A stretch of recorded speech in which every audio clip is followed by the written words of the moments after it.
बहुत पहले एक फिल्म आई थी, राम तेरी गंगा मैली, और उस फिल्म में गाना था कि राम तेरी गंगा मैली हो गई पापियों के पाप धोते धोते। और आज वही गाना भारत के प्रधानमंत्री आदरणीय नरेंद्र मोदी जी के ऊपर बिल्कुल फिट बैठता है कि मोदी तेरी भाजपा मैली हो गई पापियों के पाप धोते धोते। 2014 से जब से आदरणीय नरेंद्र मोदी जी भारत के प्रधानमंत्री बने हैं, इतना पाप धुला, इतना पाप धुला, इतने गुनाह धुले, इतने अत्याचार धुले कि ये लाइन उनके ऊपर बिल्कुल ठीक बैठती है, मोदी तेरी भाजपा मैली हो गई पापियों के पाप धोते धोते। और किस चीज से पाप धो रहे हैं? ऋण वाले भी परेशान हैं, टाइड वाले भी परेशान हैं, और घड़ी वॉशिंग पाउडर जो है उसका प्रचार भी चुरा लिया मोदी जी ने। घड़ी का प्रचार क्या है? पहले इस्तेमाल करो फिर विश्वास करो। मोदी जी भी यही कह रहे हैं कि पहले इस्तेमाल करो फिर विश्वास करो, और ये वॉशिंग पाउडर है मोदी वॉशिंग पाउडर। और कितने शानदार तरीके से वो मोदी वॉशिंग पाउडर काम कर रहा है, एक एक करके आपको बताऊंगा। एक आसाम में वाटर घोटाला खुला था, और उस वाटर घोटाले की किसी और पार्टी ने नहीं, याद रखिएगा मेरी बात को, भारतीय जनता पार्टी ने वाटर घोटाले की बुकलेट जारी की थी, बाकायदा प्रेस कॉन्फ्रेंस किया था और कहा था हेमंत बिस्व शर्मा सबसे बड़ा धरती का भ्रष्टाचारी है, और आसाम में उसने वाटर घोटाला किया। ये मैंने नहीं कहा, बीजेपी वालों ने कहा। और उसी हेमंत बिस्व शर्मा को, जिसके ऊपर ईडी और सीबीआई की जांच चल रही थी, उसको आसाम का मुख्यमंत्री बना दिया। दूसरा नाम आता है शुभेंदु अधिकारी का। 2017 में इसके ऊपर ईडी सीबीआई की जांच शुरू हुई, और इसको शारदा नारदा स्कैम में घोटालेबाज बताया। किसने? बीजेपी वालों ने, कोई दूसरी पार्टी वालों ने नहीं, बीजेपी वालों ने। और इसको अपनी पार्टी में शामिल कर लिया 2020 के अंदर, और इसको लीडर ऑफ अपोजिशन बंगाल के अंदर बना दिया। तीसरा नाम आता है येदुरप्पा का। येदुरप्पा के ऊपर हजारों करोड़ का माइनिंग घोटाला, रेड्डी ब्रदर्स पे घोटाला, और उस व्यक्ति को कर्नाटक का मुख्यमंत्री बना दिया।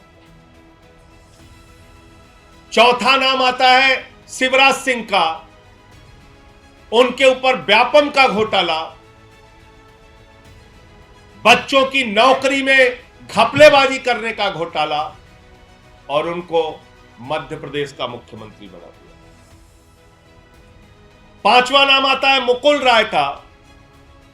नारदा स्कैम, शारदा स्कैम में इनके ऊपर ईडी सीबीआई की जांच चलती है, भारतीय जनता पार्टी में आते हैं, मोदी वॉशिंग पाउडर से धुले जाते हैं, और सारी जांच खत्म हो जाती है। छठवां नाम आता है नारायण राणे का, जिनके ऊपर लैंड स्कैम का आरोप लगता है, जमीन घोटाले का आरोप लगता है। और याद रखिएगा, मैं कोई घोटाला अपनी तरफ से नहीं बोल रहा हूं, भारतीय जनता पार्टी ने ये सारे घोटाले लगाए, और ईडी की जांच चली, और इनकी पार्टी में आ गया, बीजेपी में शामिल हो गया, तो केंद्र में मंत्री है। सातवां नाम आता है प्रेमा खांडू का। प्रेमा खांडू के ऊपर भी भ्रष्टाचार के मामले में ईडी की जांच चली, सीबीआई की जांच चली, और क्रिमिनल कॉन्स्पिरेसी, करप्शन और क्रिमिनल कॉन्स्पिरेसी की जांच चली प्रेमा खांडू पर, और पूरी की पूरी सरकार लेके भारतीय जनता पार्टी में शामिल हो। फिर एक नाम आता है जय पंडा का। जय पंडा के ऊपर 2019 में पीएमएलए और फेमा के तहत भ्रष्टाचार के मामले लगते हैं, ईडी की जांच चलती है और उसके बाद भारतीय जनता पार्टी में शामिल हो जाते हैं। फिर एक नाम आता है पुरुषोत्तम साबरिया, यह गुजरात के नेता है और पुरुषोत्तम साबरिया पर भारतीय जनता पार्टी ने इरिगेशन घोटाले का आरोप लगाया था, बीजेपी में चले जाते। हसन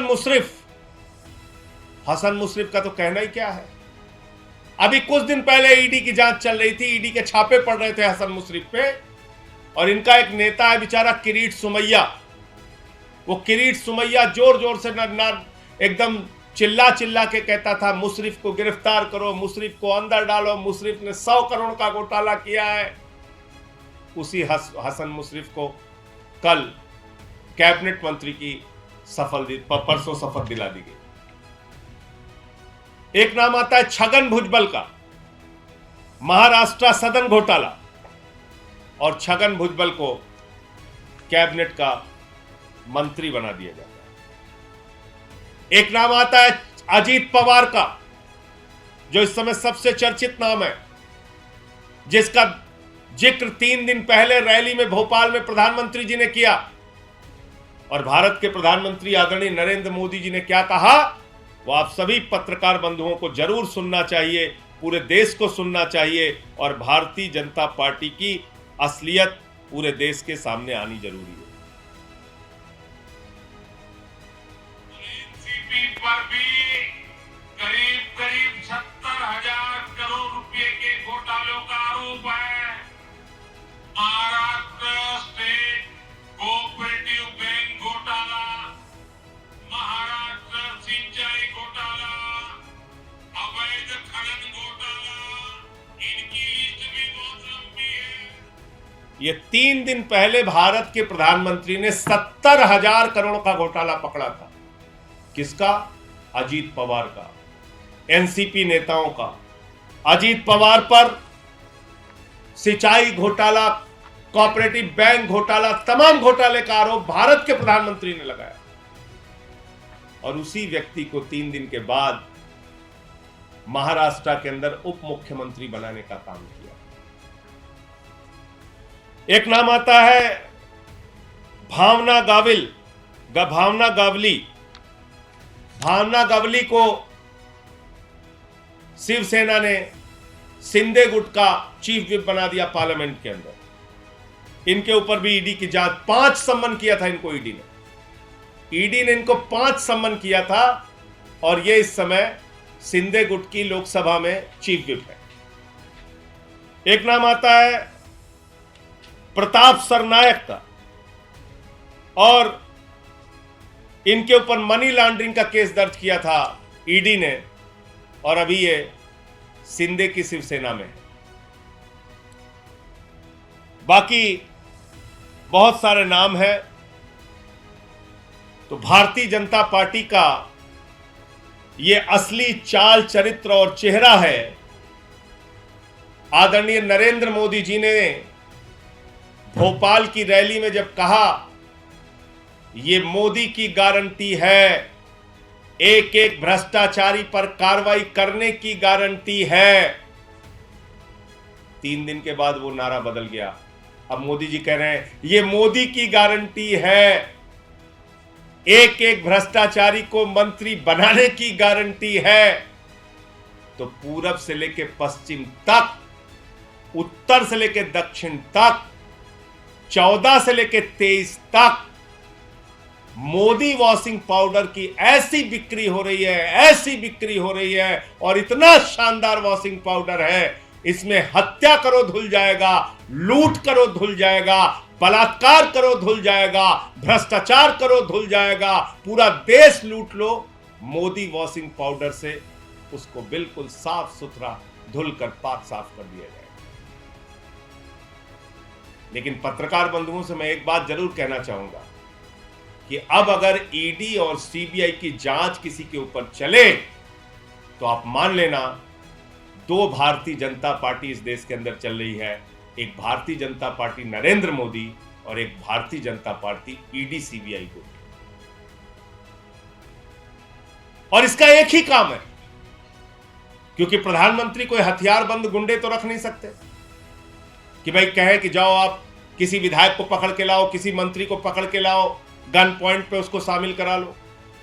तो उन्होंने एक जांच एजेंसी बनाई, ईडी सीबीआई, और कहा कि विधायकों को तोड़ो, दलों को तोड़ो, लोकतंत्र को खत्म करो, संघीय ढांचे को खत्म करो।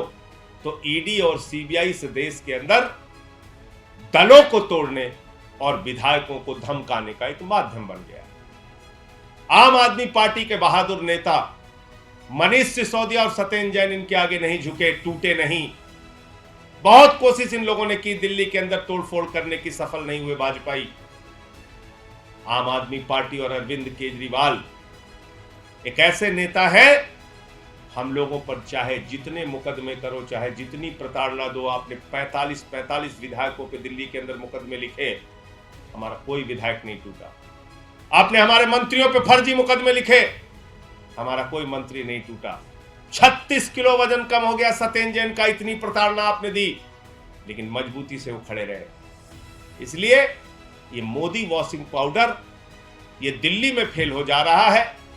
यहां पर कोई दागदार है नहीं, तो दाग धुलने की जरूरत है नहीं, तो इसलिए इस वॉशिंग पाउडर की यहां जरूरत नहीं पड़ रही। पूरे देश में मोदी वॉशिंग पाउडर से अपना काम प्रधानमंत्री जी, और ये चुनाव का मौका है, तो अब तो चुनावी बम्पर ऑफर आया है मोदी वॉशिंग पाउडर का, चाहे जितना खरीदिए, चाहे जैसे पाप धुलवाइए। तो इसलिए कम से कम आज के बाद नैतिकता की, ईमानदारी की, भ्रष्टाचार के खिलाफ लड़ने की दुहाई देना प्रधानमंत्री को बंद करना चाहिए, वरना वो अब हंसी के पात्र बन गए हैं। उनके भक्त बेचारे 3-4 दिन से सदमे में हैं। जो लोग, किरीट सोमैया तो बेचारा छुपा छुपा फिर रहा है, वो लोग सदमे में हैं कि बताओ, जिन लोगों को गालियां दे रहे थे अब उन लोगों को गले लगाना पड़ेगा, जिन लोगों को गालियां दे रहे थे अब उनको लाइन में खड़े होकर माला पहनानी पड़ेगी, जिन लोगों से लड़ाई लड़ रहे थे अब उन्हीं लोगों के सामने लाइन में लगना पड़ेगा। तो मुझे ये बात कहनी थी, ईडी और सीबीआई के छापे इस देश में दलों और विधायकों को तोड़ने का माध्यम बन गया है, और महाराष्ट्र की घटना उसी का जीता जागता उदाहरण है। लेकिन एक बात मैं मोदी जी से कहना चाहता हूं कि मोदी जी, जब जब ऐसा खेल देश के अंदर हुआ है, जनता ने सबक सिखाया है, और महाराष्ट्र की जनता भी आपको सबक सिखाने का काम करेगी।